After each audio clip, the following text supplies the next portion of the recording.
Hi, I'm Jennifer Carter, and thank you for joining me on a podcast for parents, teachers, and administrators. Today's conversation should be a good one, and I'm sure it's something on your mind. So let's get to it. All right, so today I have Cindy Sanchez, who is the social media coordinator for the Oak Tree Learning Center / Oak Tree View Park Windsor Hills / Mrs.C's podcast empire. So Cindy, why don't you just tell us a little bit about yourself and about your background? Well, to start off, I am a recent graduate, not recent anymore, actually. I feel like it's recent, but I graduated in the fall of 2019 with my major in communications, emphasis in PR. And throughout my last semester, I realized that social media was definitely an industry that caught my attention, that I wanted to join. So as soon as I graduated, I started looking a little bit more into that social media industry. And that's when I found the social media coordinator position. It's a whole nother story, that whole story where how I found you or how you even tell the whole story. Feel free to tell the story. Well, I actually found Mrs.C through a Craigslist post. So random. Yeah. And every time I tell people and I give them advice of how to find a job, I'm like, Craigslist. And everybody that I tell, they're like, where did you find her? I'm like, Craigslist. They're like, don't you find secondhand furniture on Craigslist? I was like, good social media industry. Yeah. So the only reason I went to Craigslist to look for a job was because a mentor of mine that I had interviewed during a school assignment, I reached out to her after I graduated and I was like, hey, what advice would you give a recent graduate? Because obviously I'm actually the first person in my family to graduate college and I had no idea what to do or how to start or even where to look. So I reached out to her because she's in the industry that I obviously wanted to be in. And she had said, so she gave me advice and she was like, I highly encourage you to look on Craigslist. That's actually where I found my first job. And I started getting experience from there and so on. And I was like, interesting, Craigslist. I was looking on LinkedIn and Indeed and all the typical places you could look for a job, but never in my head would I think Craigslist. And yeah, sure enough, I was like, oh, this is awesome because you could search in your area. And at first I thought that, graduating in PR that I was going to have to take the drive to LA or, and when I started looking in the Inland Empire in San Bernardino, and I was like, ooh, there's social media positions around here. So that's how I found you in San Bernardino. And I was like, oh, this sounds cool. So I reached out to you. And then I think within 3 days, you got back in touch with me. And the process was pretty fast from there. So I felt pretty confident. I was like, oh my God, Craigslist it is. I'm doing everything on Craigslist. That's hilarious. Yeah. So I know. So, to this day, I talk to other classmates and I'm like, yeah, Craigslist. I found my job at Craigslist. Yeah. And again, Craigslist is not a conventional place to find a job where, once you go to school and, you're looking for a professional job. But I found a job when I worked in Santa Monica. I found it on Craigslist. And, the person that put it on turned out to be one of my favorite bosses ever in my life. So maybe Craigslist is just where you find that one. You can't go there all the time, but it's that one job where you find it. I know. Go ahead. I was like, I don't know. We're exposing our little secrets. If it's a good thing or a bad thing. But, one thing that you said, you mentioned being the first person in your family to graduate from college. That resonates with me because my parents didn't go to college either. But I think, your perspective when you listen to the podcast is probably shaped a little bit different because I know my experience, growing up in a household where I was encouraged to go to college, but, my parents didn't go to college. I had to figure everything out on my own. when I listen to the podcast or when I have these conversations, I think that that's almost like a backdrop for that whole experience. I don't know if that's something that you have as well, where you kind of, it's almost like you take the insider tips and you onboard them just like, oh, wow, let me gather this information. Yeah. And you see, that's probably one of the reasons why I love podcasts, because with podcasts, it's you actually, take advantage of listening to conversations and getting tips and tricks of whatever you're listening about, whether I'm listening to your podcast, about the industry with the, childhood industry. I'm getting parent tips. I'm like, I don't have any kids yet, but I feel like I'm ready. Or, even when I listen to marketing podcasts, it's like, that's one of the main reasons people listen to podcasts, because they enjoy the conversations and they, enjoy the knowledge from them. And whether you're listening to like an, informative podcast or a, I guess a podcast that's entertaining, it's like sitting down or, a storytelling podcast. It's like sitting down with a friend and getting like the little insider tips about whatever you're listening about. So that's a good thing about I mean, that is why I encouraged you to, yes, launch a podcast. Yes. Because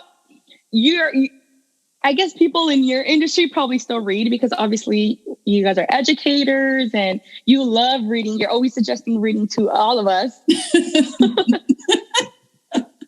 Uh-oh, I'm being put on blast.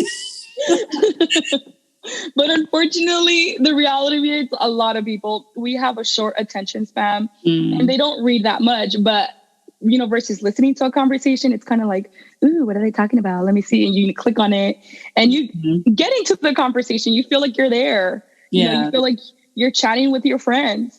And then after a while, you keep listening to that, the podcaster, and you even feel like you know them. You're like, they're your friend. So that's why, I encourage you to, launch the podcast. And you're honestly great at it. I mean, you can have conversations all day long. I just talk a lot. Key skill for podcasters. You must be a chatty Cathy. Yeah. So that was no problem there. What's been your favorite, or some of your favorite conversations, or some of the, things that you've heard that you really enjoyed? Oh my God. Honestly, I might be biased, but the conversation you had with Miss Timothy Lincoln, like, it just cracked me up. Obviously both of your guys' personalities just matched. So it was an interesting conversation. And obviously it had to do with like how to raise children with, what was it? Like just understanding money and how to value money. Yeah. How to understand, the value of money. I thought that was very interesting, because it's not something that you really talk about with your friends, to a certain extent. Money is a conversation where not a lot of people like to talk about, and you don't learn about it in high school or anything. I felt like that conversation was a really good one, because it gave you the idea. I think, what was her quote? She had a really good quote that when she said it, you're like, ooh. And I was like, ooh, I'm gonna write that down. Yeah. She said, you have to teach your children the values that led to your wealth. Yeah. I remember, because I was like, oh, that's life-changing. Because, and it's so true. Like, you teach your children, like, be kind, or be generous, or make sure you're inclusive, but you don't teach your children things like this costs a lot of money, and this is the work. We say like, this costs a lot of money, so don't mess it up. But we don't say, here's the work involved. Here's the, here's the behind the scenes to get to this. So that, she definitely gave a lot of insight about that. No, yeah, that definitely hit home. It's funny. I always tell my mom, when I was in high school and we would go shopping, I had to have American Eagle jeans. It was just like, I had to, I'm like, Mom, they're the ones that fit me the best. It's just no other jeans are like them. And then when I graduated high school and started making my own money, I was like, excuse me, no. These are not the best jeans. They're expensive. Yes. I could find more affordable ones. Exactly. So now that I'm growing up and I'm actually buying my own stuff and trying to learn how to adult, now I know the value of money. And I just thought that was very interesting, because no one taught us that while we were growing up. You know, and until this day, I think it should be a class in a high school, you know, the value of money and learning about taxes and so many other things. So I think there's definitely a lot of good things coming up this year. We should start a petition, Mrs.C. What do you, aside from Ms. Langland's conversation, is there anything else that really resonated with you? The conversation you had with Joanne. Yeah.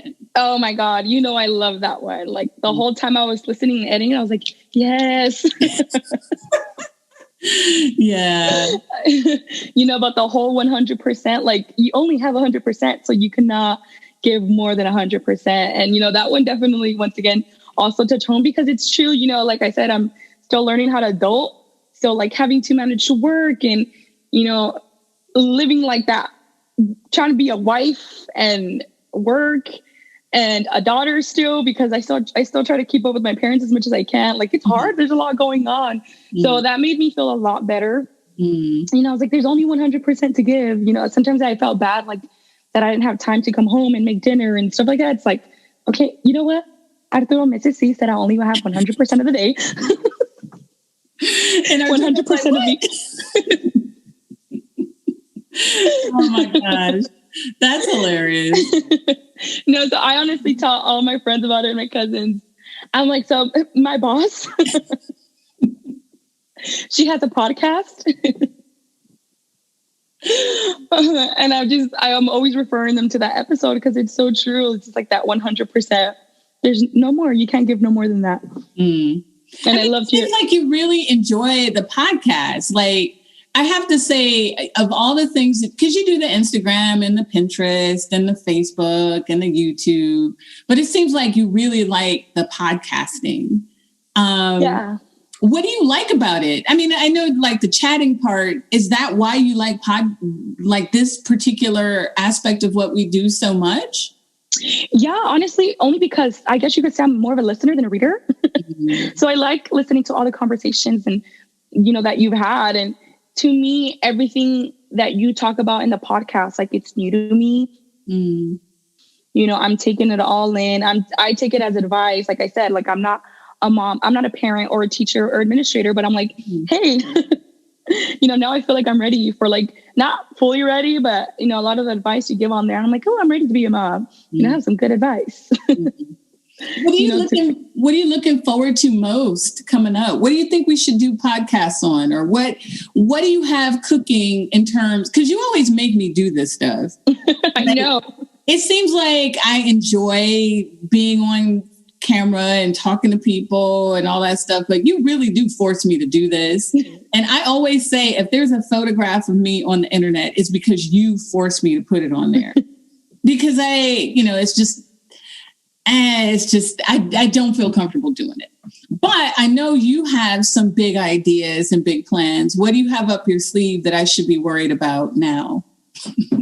Well, meanwhile we're here, I just want to say that now I know how you feel.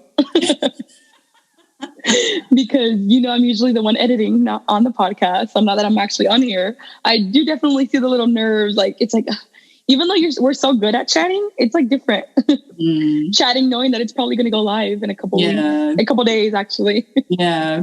But for the podcast, I'm actually honestly looking forward to having more conversations with different people. Like even now, I have another guest that actually he said he wanted to be on the podcast. So, you know, that's pretty cool that like other people are like reaching out and, you know, and really enjoying your podcast and wanting to say, hey, I want to be a guest.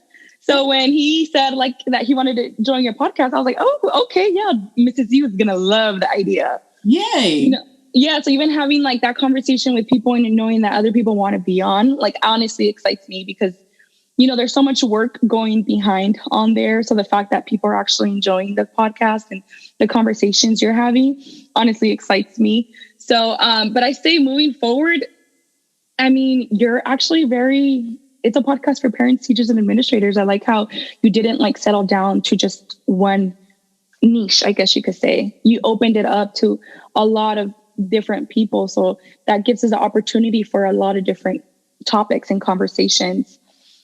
especially you, because you're very open.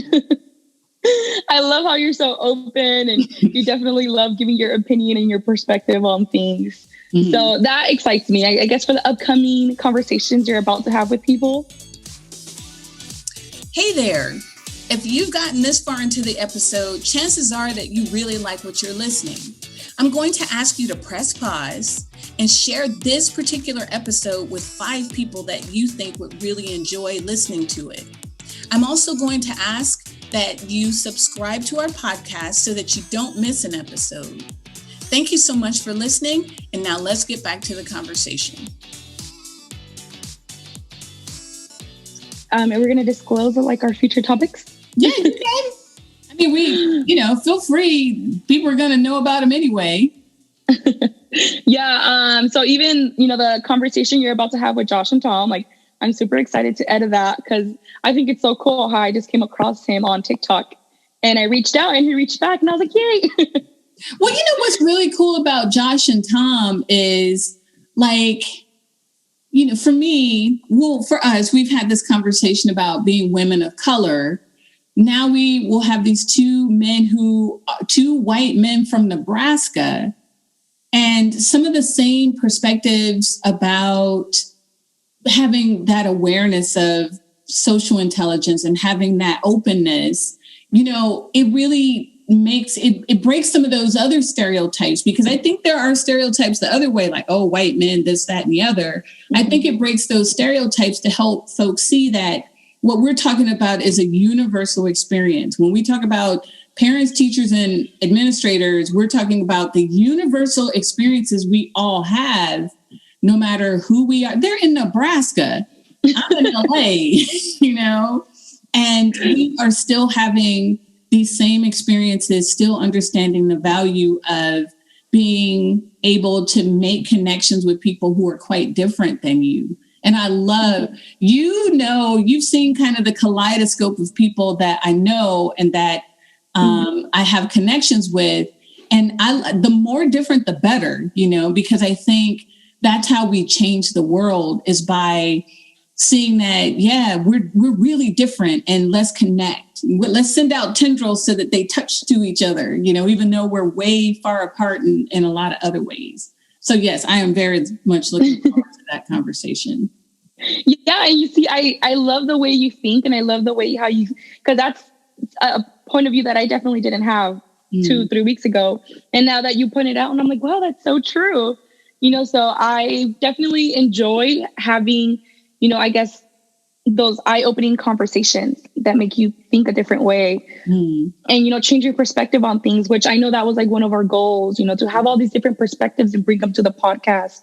I know obviously the podcast, it's more educational. And at the beginning we had said, like, we want the podcast to be like a place where parents, teachers, and administrators come to like get their little golden nuggets of information, like to have a conversation that you truly enjoy. So I definitely think we have those conversations lined up for this next couple of months, the upcoming year.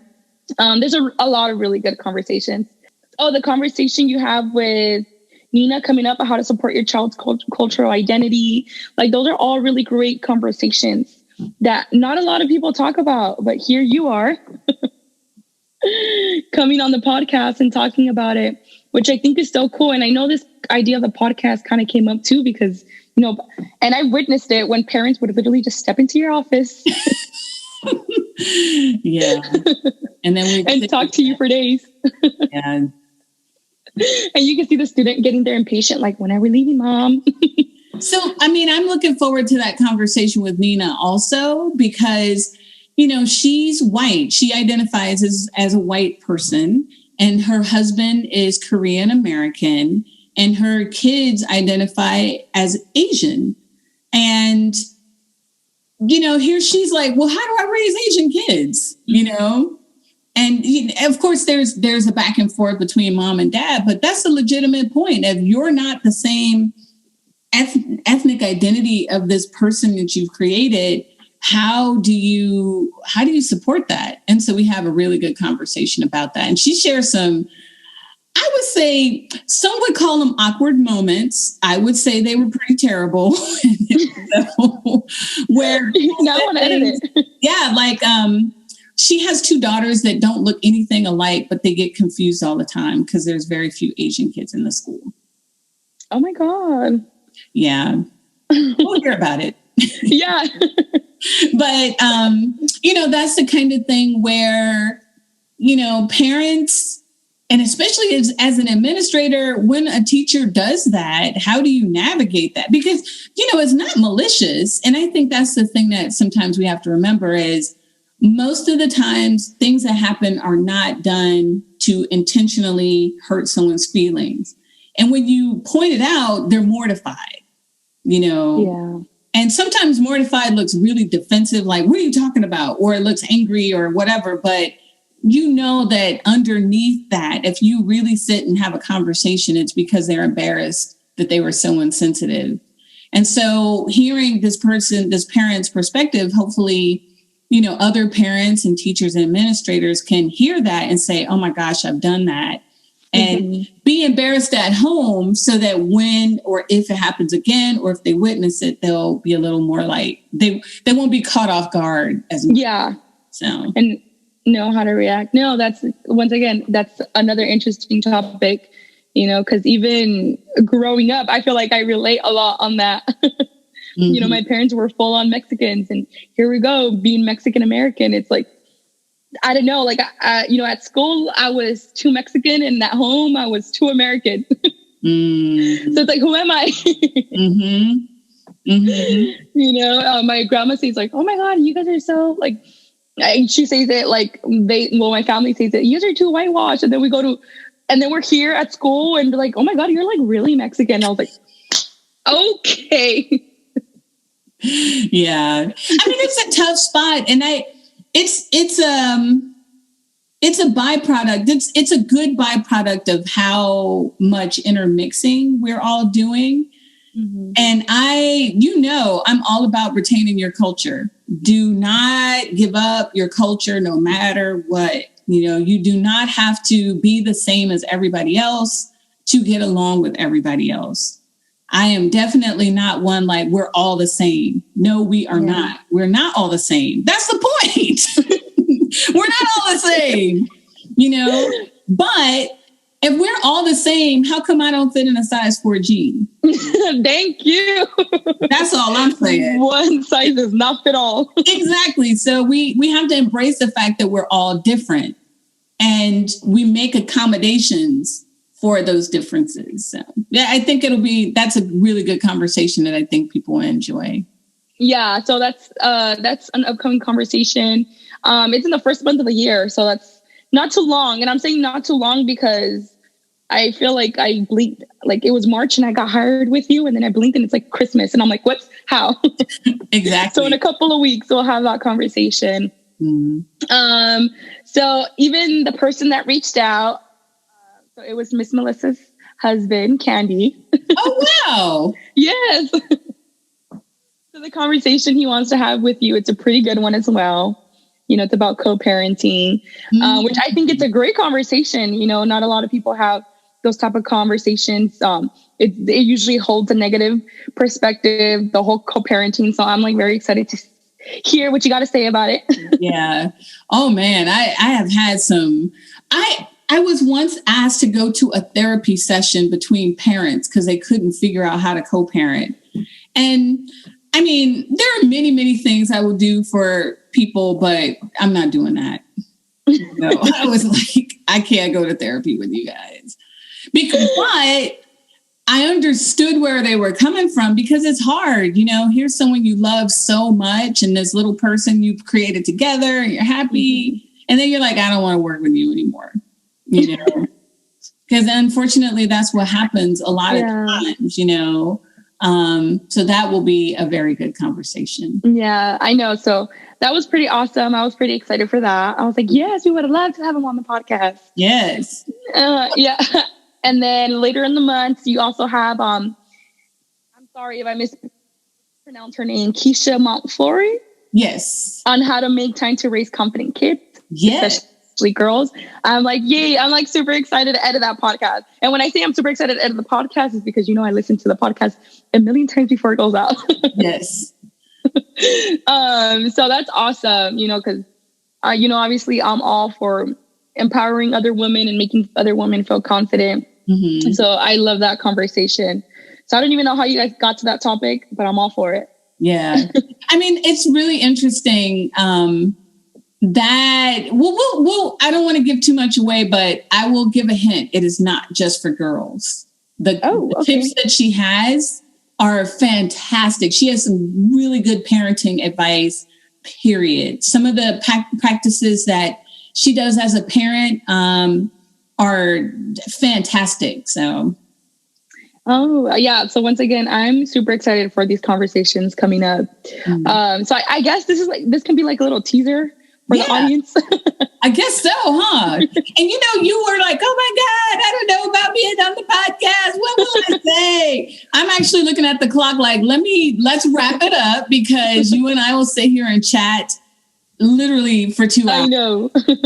So I just wanted to say thank you so much for being on and agreeing to talk to me on the podcast, and for pushing, like, people talk about getting out of their comfort zone. They have no idea. Everybody needs a Cindy Sanchez in their life to push them out of their comfort zone and into, something that they can do that I never would have thought that I could do this. Oh my God, no. Well, thank you, Mrs.C. Thank you for honestly not making me come on here, but, suggesting for me to come on here. At first I was like, no, I'm the one that edits it, not the one that talks on it. But now that I'm here, you're right. This is just like another conversation that we had. So I'm honestly excited for even this one to go out. I edit and make so much content, like to have to type in my name in the podcast. I'm like, ooh. Cindy Sanchez. That's excited. Yeah, that's exciting. I'm gonna make everybody in my family hear it.